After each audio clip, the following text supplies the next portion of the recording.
नमस्कार, आप देख रहे हैं एसएस न्यूज टीवी चैनल, जो आपको देश प्रदेश की सभी खबरें जो आपको सबसे पहले एसएस न्यूज टीवी चैनल पर देखने मिलती है।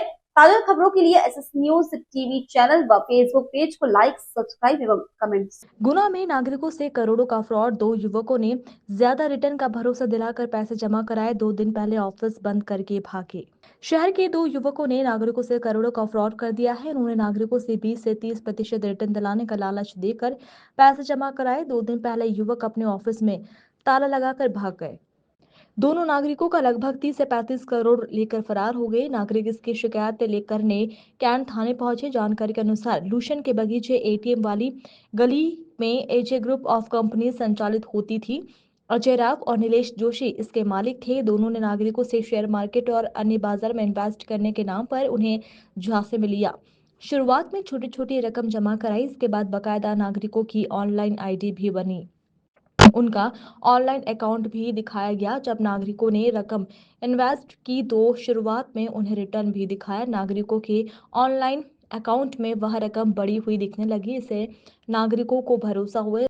इसके बाद अलग अलग स्कीम्स का ऑफर देकर उनसे पैसे जमा करा लिए। नागरिकों ने भी भरोसे में आकर पैसे जमा कर दिए। पिछले 2 वर्ष से लगातार उन्हें रिटर्न दिखाता रहा। पिछले महीने दोनों ने नागरिकों से बड़ी रकम जमा करने को कहा।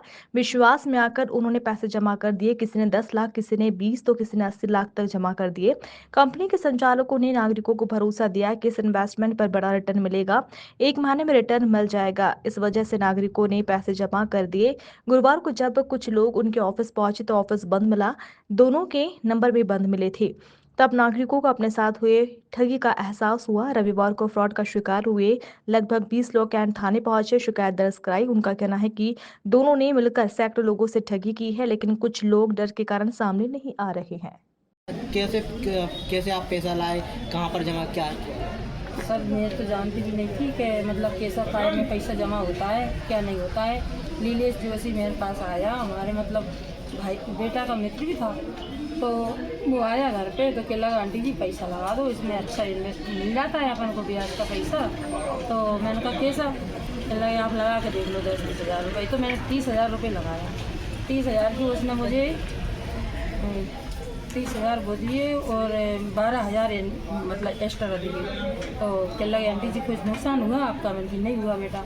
तो बस ऐसे चलता है। तो दूसरी बार 50,000 लगाए, ऐसे ही करके नहीं, दूसरी बार 50, फिर उसमें और मिला के लगा दिए, फिर 60 लगाए, फिर 1 लाख लगाए, 2 लाख लगाए, ऐसे कर करके नहीं।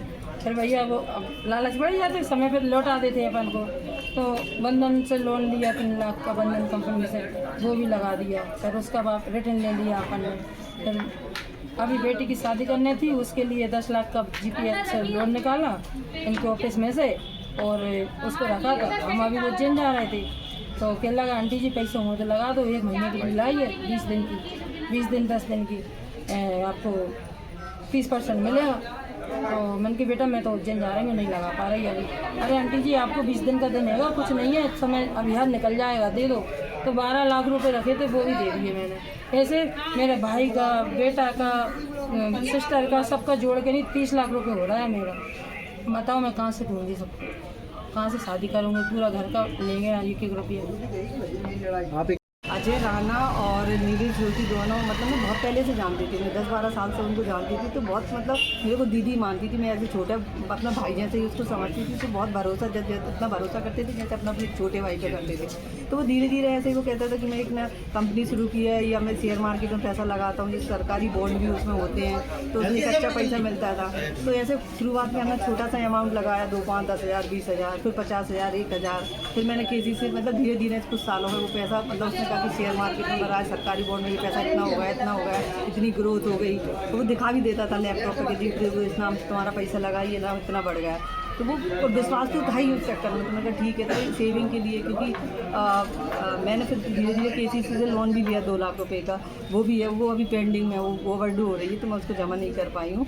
और मेरी दीदी भी हैं, दीदी का जीआई एक्सपायर हो गए थे, तो उनका कुछ पैसा था, तो वो उनकी बच्चियों की शादी के लिए कि थोड़ा सेविंग हो जाएगी, कुछ इनकम का सोर्स नहीं था, तो वो पैसा भी हमने उसको धीरे धीरे करके दे दिया। और फिर लास्ट में क्या हुआ, 2 तारीख को, तो उसने कहा कि दीदी मैंने गाड़ी ली है, हो रहा, उसने नीलेश ने ली थी 22 लाख की गाड़ी, तो वो क्या नहीं गाड़ी रख लो, कुछ एक चेक भी दे के गए मुझे बंधन बैंक का, तो वो पैसे रखे थे, तो 5 लाख रुपये 2 तारीख को शाम को 8 बजे वो लेके गए एक भैया की, मैंने उठा के उनको मतलब कैश किसी और से लेके वो पैसा दिया। इस तरीके से धीरे धीरे 10 सालों में उसको पैसा अभी टोटल इन्वेस्टमेंट 20 से 25 लाख रुपये है। तो अब हम यही चाहते हैं कि आप मीडिया का भी हमें सपोर्ट मिले और जल्द से जल्द इस पर कार्रवाई हो और FIR कटे और उनका जो पासपोर्ट भी बनवाए। कभी कभी मुझसे कहता था, उससे बात होती थी कि दीदी इन सब चीज़ों से बहुत फ्रॉड होते हैं कि विदेश में भी हम चले जाएंगे, पासपोर्ट हो गया तो यहाँ की सरकार या पुलिस भी कुछ नहीं कर पाएगी, और इतना पैसा होगा तो हम पुलिस को भी पैसा खिला सकते हैं, तो कोई क्या करेगा, इतना सपोर्ट रहेगा, बहुत बड़े वकील भी हायर कर लेगा। तो ऐसा सपोर्ट हमारे पास कुछ नहीं है ना, हमारे पास इतना पैसा पुलिस को देने के लिए किसी भी प्रकार का पैसा नहीं बचा है। अब हमको समझ में नहीं आती, मेरी मम्मी एक BP की पेशेंट है, अगर उनको इस तरीके से कोई खबर देता है तो मुझे नहीं लगता, मुझे ऐसा डर लग रहा है कि मेरी मम्मी को कुछ हो नहीं रहा है। तो अभी हम बहुत क्रिटिकल कंडीशन में हैं और बहुत मतलब हमको एक सपोर्ट की ज़रूरत है। तो हम आप लोगों से करते हैं कि जल्द से जल्द इस पर FIR होगा, लेकिन 2 दिन से सब लोग घूम रहे हैं, यहाँ पे कोई FIR भी यहाँ पे नहीं काटी गई है, और जल्द से जल्द ऐसे कहना है कि कुछ लोगों की लोकेशन की ट्रैक हुई है, दिल्ली में वो हैं, तो वहाँ से लोकेशन ट्रैक करके उन्हें जल्दी से जल्दी पकड़ा जाए, FIR हो उस पर, और उनका दोनों का पासपोर्ट बना, और अभी रिसेंटली तो उनका पासपोर्ट बैन कराने की कृपा करेगी। लगता है कि उनको फॉरेन में भी कॉन्टैक्ट है या बनाए होंगे, प्रॉपर्टी भी ली होगी, तो लगता है कि फॉरेन वो लोग चले जाएंगे। तो ये घटनाक्रम ये है, 10 साल से वो कहीं ना कहीं 10 साल से ये चीज़ें कर रहा था, बॉन्ड और फिक्स डील में काम करता था वो, ठीक है। लूसन का बगीचा में उसका ऑफिस था 10 साल से। फिर 2-3 साल पहले शिफ्ट हुआ है AG रोड पे बजाज शोरूम के ऊपर, और ये डील बताता था, हर एक को क्या करता था, अलग अलग बुलाता था इसको। जैसे बॉन्ड आया, बॉन्ड में 8 महीने का टाइम लेता था, 8 महीने के टाइम में ये करता था 5% आपको रिटर्न मिलेगा हर महीने का, और जो भी पैसा 8 महीने बाद आपका प्रिंसिपल है वो वापस हो जाएगा, ये करता था। कौन सी कंपनी के नाम से वो करता? ये AJ ग्रुप के नाम से और अजलेश के नाम से उसने फर्म बनाई थी। क्या नाम है दोनों के? अजय राव और नीलेश जोशी। फिर क्या हुआ?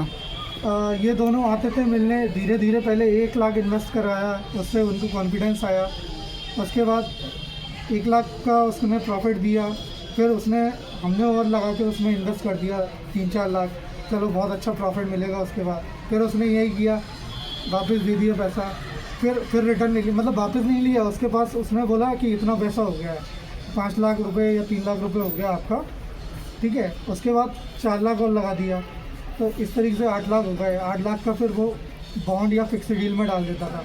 फिक्स डील में ये होता था कि वो एक इकट्ठा देता था, जैसे 8 महीने की डील आती थी, 6 महीने की भी डील आती थी, 2 महीने की भी डील आती थी। अभी रिसेंटली 3 दिन की डील लेके आया कि बहुत बड़ा अमाउंट मेरी पार्टी ने मेरे अकाउंट में डाला है, किसी बंदे के अकाउंट में, और ये मुझे कैश करवाना है। इस तरीके से वो लोगों से कैश करते हैं। आपका कितने लोग हैं आप? हम लोग कम से कम 40 से 50 लोग। कितना पैसा लगा पूरे लोग? टोटल पैसा कितना? करीबन करोड़ों में पैसा आया, 30 करोड़ के समथिंग होगा। 30 से 40। कब भागे? कब भागे हैं ये? 3 दिन पहले भागे सर। 3 दिन पहले तक इन्होंने पैसा लिया है लोगों से। क्या नाम है आरोपी का? आरोपी का अजय राव और नीलेश जोशी। दोनों लापता हैं? दोनों लापता। गाड़ी किसकी, जो किसने जब्त हुई है? ये क्या है, गाड़ी तो अब ये पता नहीं है, गाड़ी इंदौर से ली थी उसने, यही बोला था। उस पर जो नंबर आया था वो कहीं ना कहीं गलत नंबर उस पर शो हो रहा था, मतलब चेक भी किया था उसको, तो वो उसके नाम पे नहीं बता रहा था।